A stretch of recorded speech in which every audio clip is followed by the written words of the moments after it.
For the next question, we need to find the coefficient of y to the power of 5. So, bila dia suruh cari coefficient, ini maksudnya kamu kena compare dengan TR plus 1 equal to NCR A to the power of N minus R B to the power of R. So, here our N is 6. So, you need to compare this expression with A plus B to the power of N.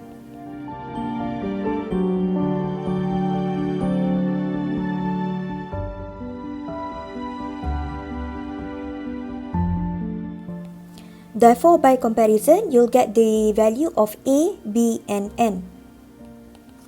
So, we want to find the coefficient for y to the power of 5. And this is the formula that we need to use. So, just substitute A, B, and N into this formula. So, R kita tak tahu, kita salin saja balik.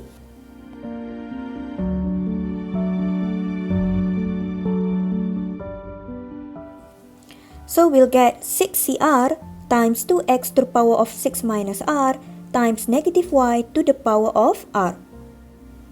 So, we want y to the power of 5. So, daripada sini, you need to simplify completely to get y only. Okay, maksud dia kamu simplify sampai kamu dapat y to the power of something only. So, 6CR dia tak ada y, so salin balik. This one pun tak ada y, so salin balik. Tapi this one dia ada y. So, negative y to the power of r is actually negative 1 to the power of r, y to the power of r.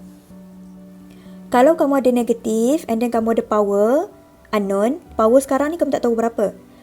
Wajib tarik keluar negatif tu macam ni. Okay, so sekarang ni kamu boleh nampak kata y ni, dia dah asing daripada yang lain. So, now just compare y to the power of 5 with something yang ada y, which is y to the power of r. Therefore, by comparison, you can see that our r is 5.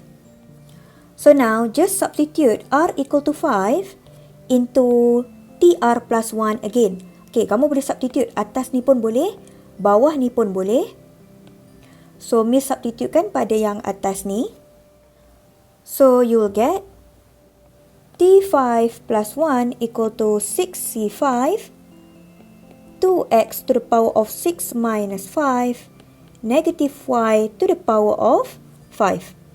So, T6 is equal to 6 times 2x times negative y to the power of 5, which is equal to negative 12xy to the power of 5. Therefore, the coefficient of y to the power of 5 is, kamu tutup saja y to the power of 5, so kamu tinggal negative 12x. And that's the final answer of finding the coefficient of y to the power of 5. For the third question, we need to find the constant for this expansion. So what does constant mean?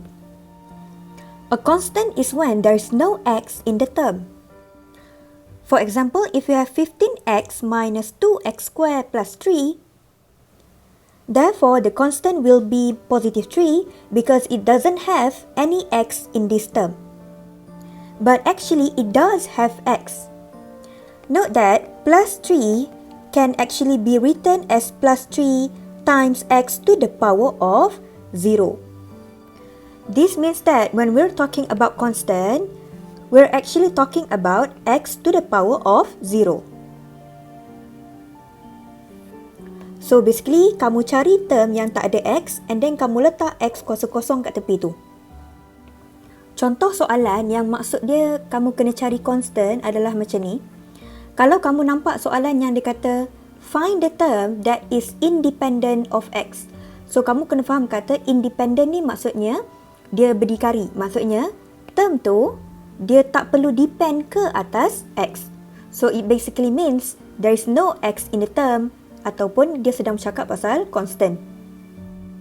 So if you look at the value of n is 6. Therefore, we need to compare the expression with a plus b to the power of n. And by comparison, we can find what is a, what is b, and what is n. So we need to find the coefficient for x to the power of 0. And this is the formula that we need to use. So now just substitute A, B and N into this formula. So kita masih lagi tak tahu nilai R kita. So R tu salin balik, tapi yang 3 ni kita substitute macam biasa.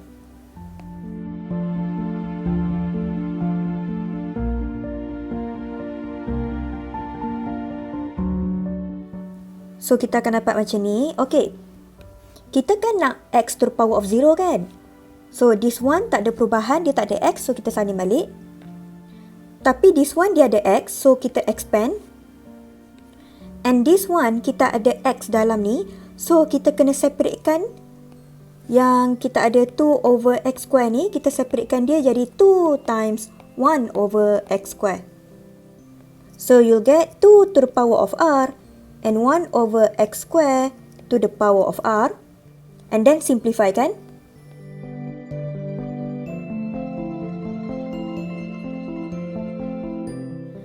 So, kita kan nak compare dengan X kuasa kosong kan? So, this one ada X, this one pun ada X. Kamu wajib simplifykan dia.